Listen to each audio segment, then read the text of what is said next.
Olá pessoal, nos vídeos anteriores, onde a gente estudava a condição geral de equilíbrio e espontaneidade sob algumas restrições, nós vimos mais duas funções de estado, a energia de Helmholtz e a energia de Gibbs. Né? A energia de Helmholtz era dada por A igual a U menos TS, e nós vimos a energia de Gibbs, que era dada por G igual a H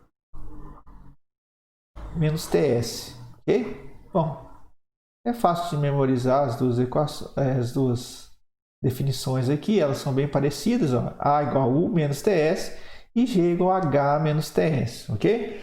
Bom, agora vamos ver aqui as contribuições para a espontaneidade, tá? Que tipo de contribuições? Contribuições energéticas e entrópicas, ok?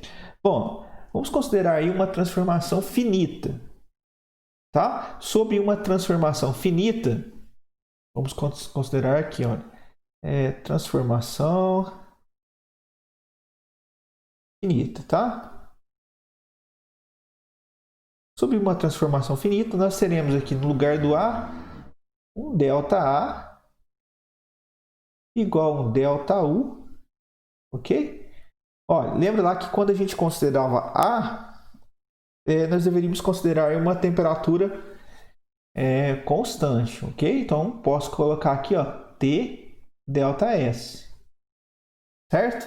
E aqui para a energia de Gibbs, a mesma coisa. Vamos considerar aqui um ΔG igual a um ΔH menos T, olha, mesma coisa. Eu devo ter uma temperatura constante e uma pressão constante para que eu possa utilizar a variação da energia de Gibbs como um critério de espontaneidade. Então, T ΔS. Então, tem essas formulinhas aqui, ó. ΔA igual a ΔU menos TS e ΔG igual a ΔH menos T ΔS. Tá bom? Vamos considerar aqui que aquele dW, aquele trabalho útil, é igual a zero. Tá? Então, quando a gente considerava isso aqui como sendo igual a zero, eu só deveria olhar o sinal do ΔA ou ΔG para saber se era espontâneo. Para que a transformação fosse espontânea, esse ΔA deveria ser menor que zero e o ΔG também deveria ser menor que zero para que eu tivesse uma transformação espontânea.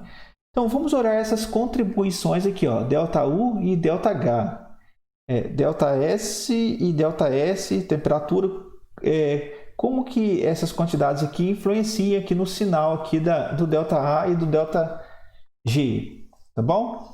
Eu fiz uma tabelinha aqui, ó.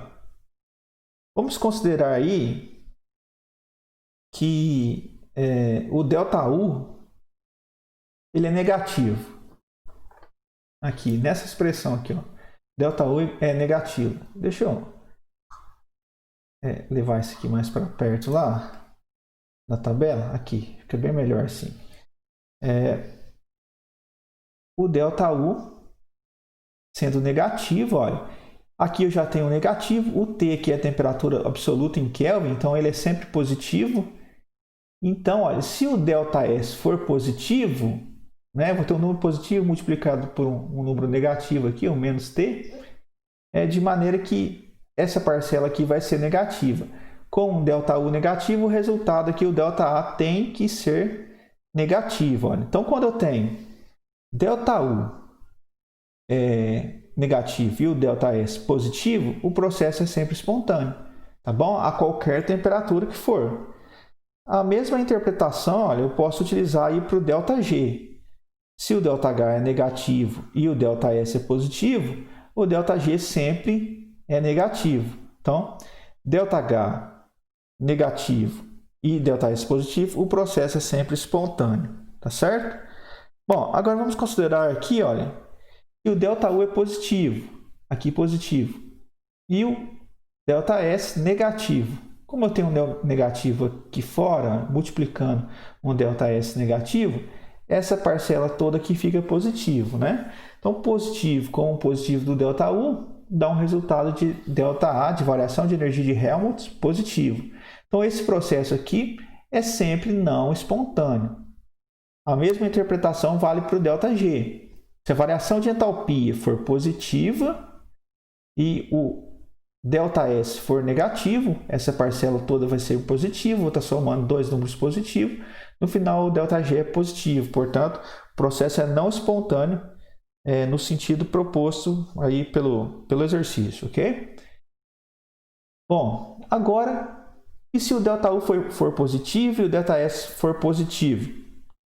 Então, olha, vamos supor aqui que o ΔU é positivo e o ΔS também é positivo. Então, positivo vezes o negativo vai dar aqui um número negativo, essa parcela aqui, somado com um número positivo, isso vai poder ser positivo ou negativo, dependendo aí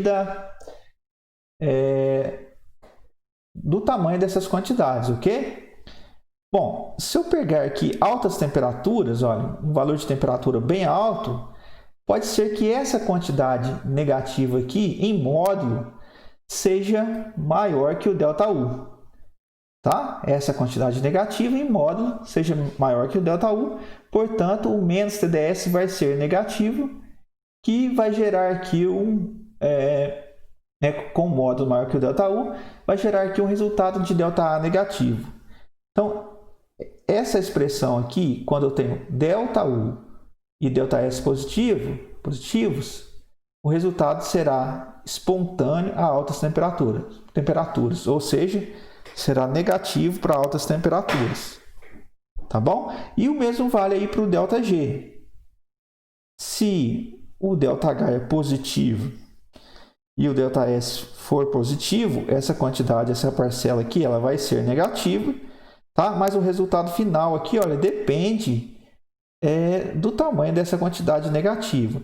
Se em módulo TΔS, menos TΔS for maior que o ΔH, o resultado de ΔG vai ser negativo, e isso acontece quando eu tenho altas temperaturas, tá? Então, para altas temperaturas, o ΔG é negativo e o processo é espontâneo, tá bom? Bom, e agora se for todas aqui as quantidades forem negativas, se o ΔU for negativo e aqui o ΔS for negativo, aí vou ter aqui um produto de de uma quantidade negativa, menos ΔS, aliás, um número aqui negativo, tá bom? Vezes menos T. Então, essa parcela aqui vai ser positiva e esse ΔU aqui vai ser negativo, tá? Bom, quando que eu vou ter aqui um sinal negativo para ΔA? Quando eu tiver aqui baixas temperaturas, tá bom? Quando eu tenho baixas temperaturas, olha, essa quantidade toda aqui que vai ser positiva vai ser menor que o módulo de ΔU, tá certo? E quando isso ocorrer, o ΔA é negativo. O mesmo vale para a energia de Gibbs, né? Se eu tiver baixas temperaturas, essa quantidade aqui toda, que é positiva, vai ser menor que o módulo de ΔH, né? Considerando aí um ΔH negativo, tá? Se for menor que o módulo desse ΔH aqui, eu vou ter um ΔG negativo, portanto, um processo espontâneo. Então, para quantidades de ΔU ou ΔH negativos e um ΔS negativo, o processo pode ser espontâneo ou não espontâneo. Isso depende da temperatura. É mais favorecido a baixas temperaturas, né? Onde eu posso aí ter um processo espontâneo. Tá bom? Bom, esse vídeo era isso que eu queria falar para vocês. Se gostaram, deixa um like, se inscreva no canal e fique à vontade aí para colocar suas dúvidas, tá bom? Então, até o próximo vídeo.